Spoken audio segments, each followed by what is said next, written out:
وزنوہا زن زنا زنو وزنوہا قبل ان توزنو، اللہ کے حساب لینے سے پہلے، اللہ کے حساب لینے سے پہلے اپنا حساب لو۔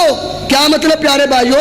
تربیت بھی ہم ایک دوسرے کی کر لیں بھائی۔ جب اللہ حساب لے لیں گے، جب اللہ حساب لیں گے، نیک لوگ جنت میں چلے جائیں گے اور برے لوگ جہنم میں چلے جائیں گے۔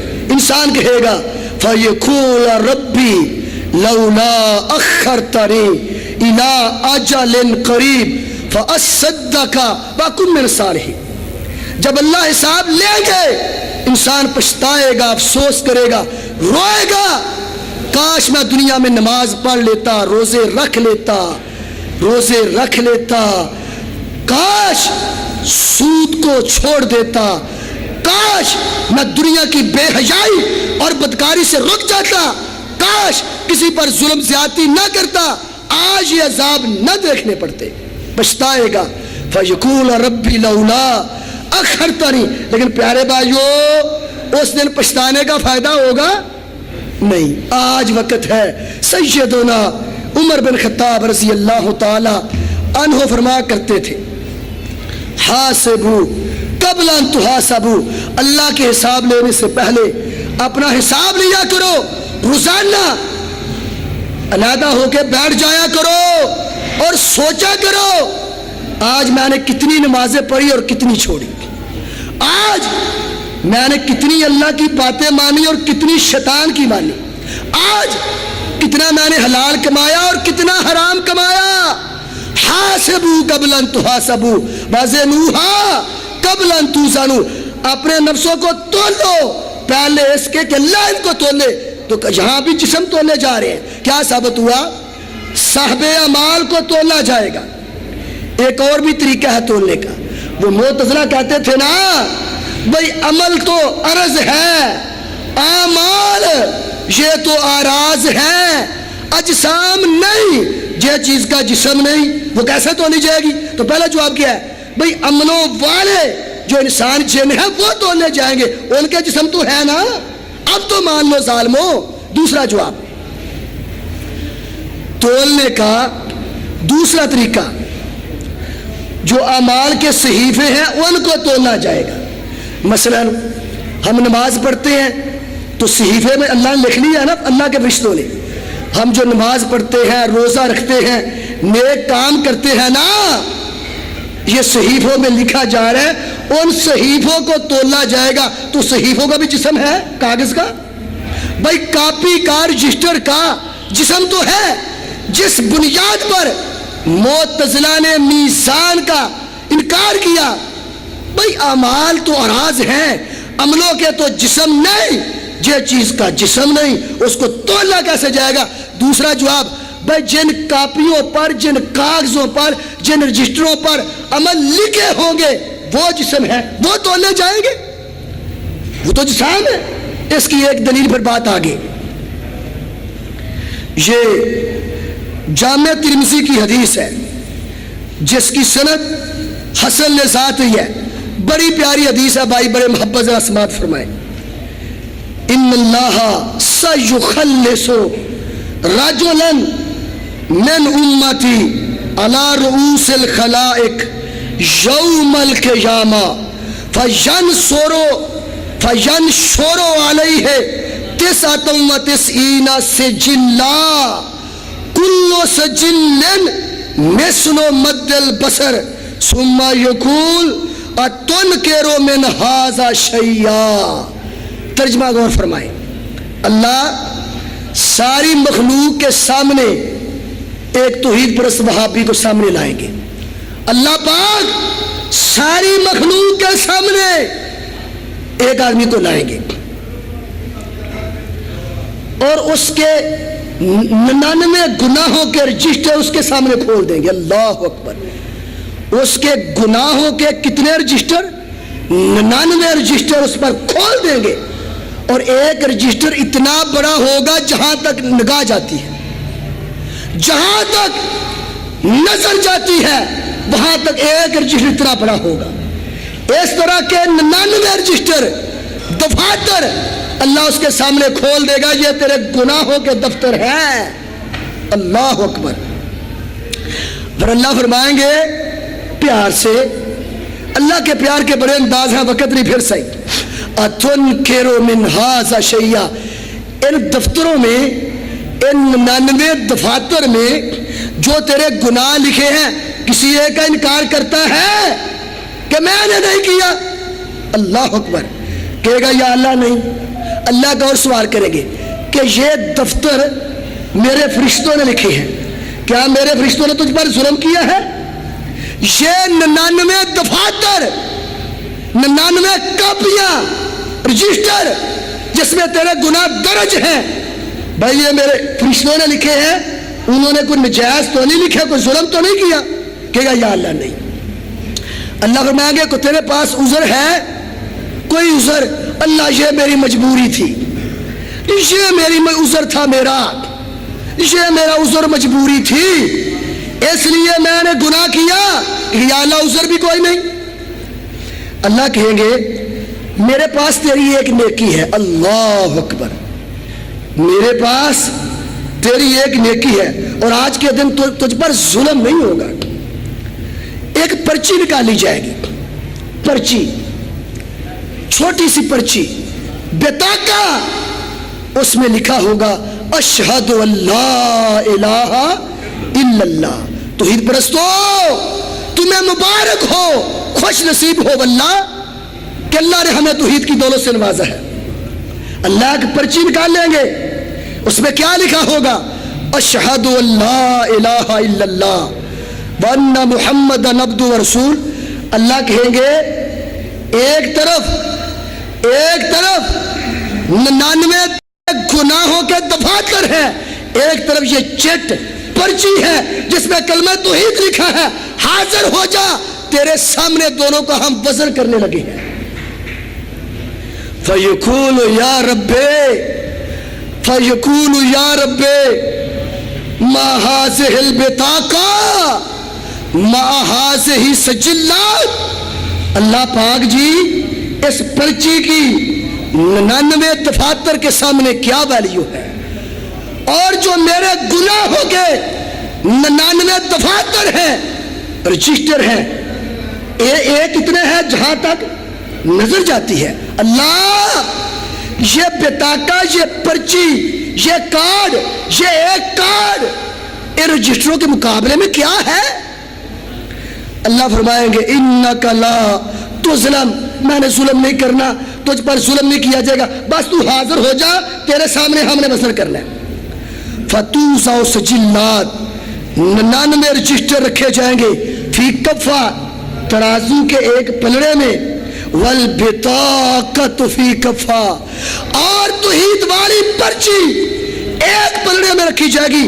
حدیث کے الفاظ ہیں 99 گناہوں کے رجسٹر ہلکے پڑ جائیں گے اور توحید والی پرچی بوجھل ہو جائے گی، وہ توحید والی پرچی باری نکلے گی۔ اور نبی پاک نے فرمایا اللہ کے نام کے مقابلے میں کوئی شے باری ہو سکتی؟ اللہ کے نام سے کائنات کی کوئی شے وزنی ہو سکتی نہیں۔ تو اس سے ہم نے کیا ثابت کیا؟ وہ ایک حدیث اور سماعت فرما لیں، ترمذی کی حدیث ہے۔ بھائیو خاتمہ بالایمان بہت بڑی دولت ہے، خاتمہ بالایمان، توحید پر خاتمہ، موت سے پہلے کلمے کی توفیق ملنا بہت بڑی نعمت ہے۔ اللہ سے دعا کیا کرو اللہ ہمارا خاتمہ ایمان پہ فرمانا۔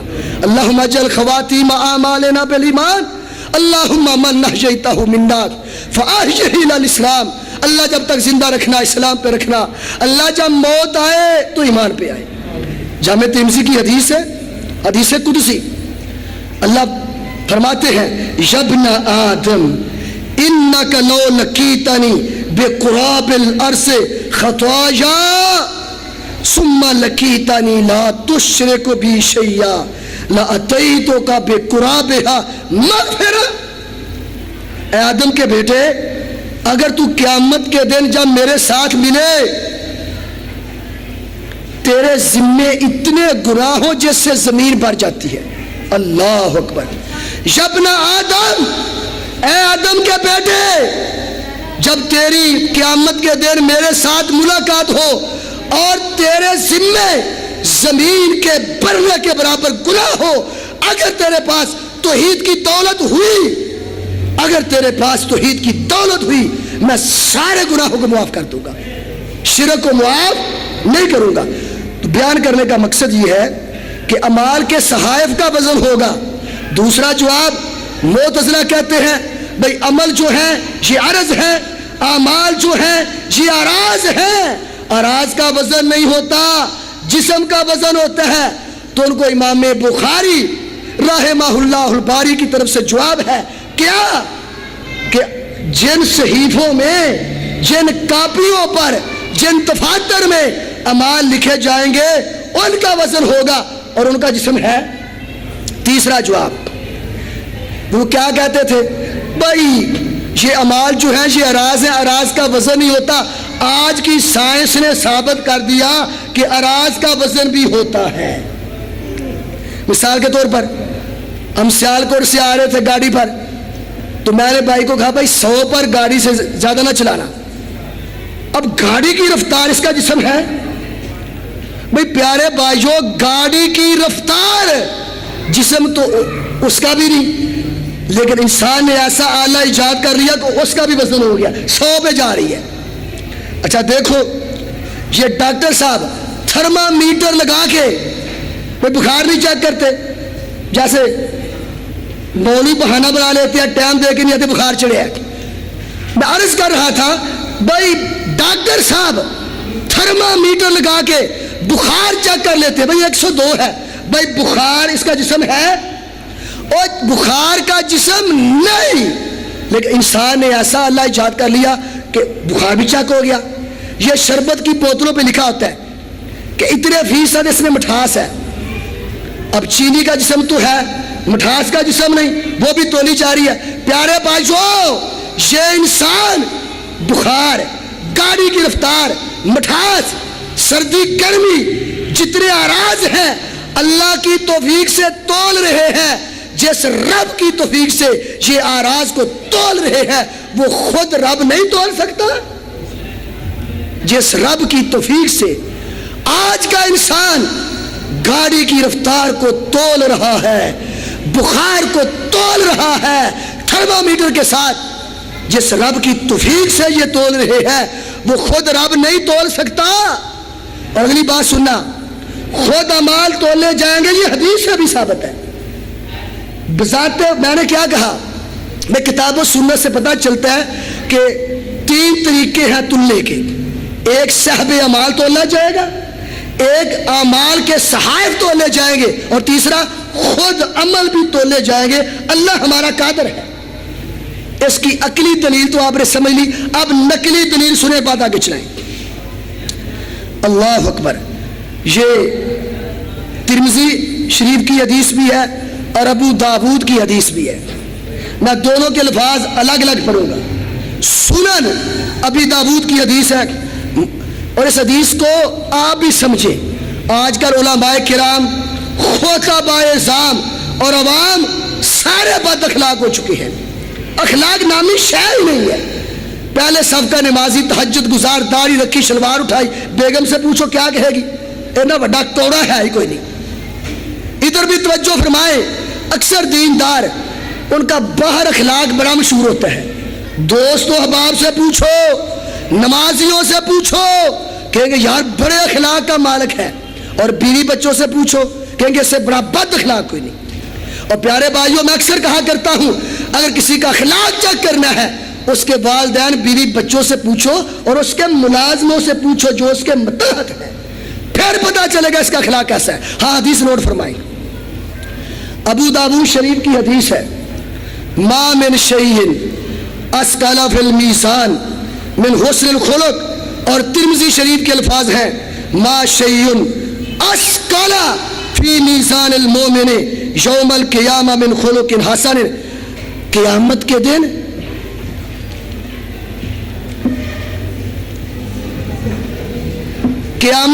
بات ختم کرے، قیامت کے دن میری طرف توجہ فرمائے، قیامت کے دن مومن کے ترازو میں سب سے وزنی نیکی وہابی و اچھا اخلاق ہوگا۔ اللہ ہمارے اخلاق کو درست فرمائے۔ باتیں بہت زیادہ ہیں، بات آگے چلائیں تو امام بخاری رحمۃ اللہ علیہ نے یہ آخری باب باندھا ہے وَنَزَعُ الْمَوَازِينَ الْقِسْطَ لِيَوْمِ الْقِيَامَةِ۔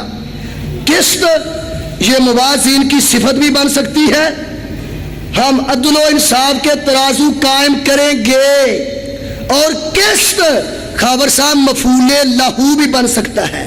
وَنَزَعُ الْمَوَازِينَ لِأَجْلِ الْقِسْطِ، ہم ترازو قائم کریں گے عدل و انصاف کے لیے۔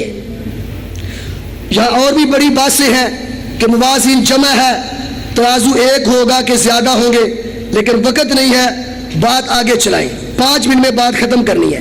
آگے امام بخاری رحمہ اللہ الباری بیان فرماتے ہیں وَأَنَّ آمَالَ بنی آدم وَقَوْلَهُمْ، اور ایک نسخے میں ہے وَأَقْوَالَهُمْ یوزن، آدم کی اولاد کے عمل بھی اور باتیں بھی تولی جائیں گی۔ بس ایک توجہ دلانا چاہتا ہوں پیارے بھائیو، سوچ سمجھ کر بولا کرو، جو ہم زبان سے بات نکالتے ہیں یہ تولی جائے گی۔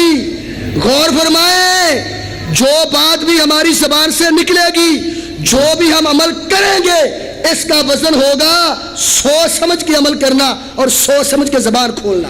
وَأَنَّ آمَالَ بَنِي آدَمَ وَقَوْلَهُمْ یوزن، بنو آدم کے اعمال، ان کے اقوال، ان کی باتیں، ان کا وزن ہوگا۔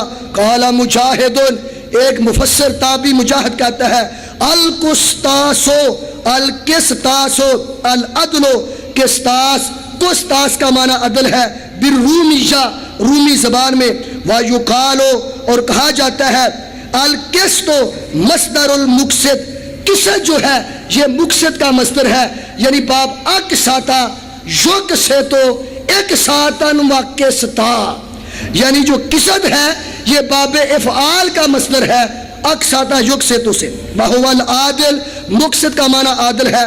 وَأَمَّا الْقَاسِطُ، پس قاسط جو ہے، جو قرآن مجید میں لفظ قاسط آیا ہے، فَهُوَ الْجَائِرُ، اس کا معنی ظالم ہے، وہ ثلاثی مجرد کا باب ہے، قاسطا یقسطو سے۔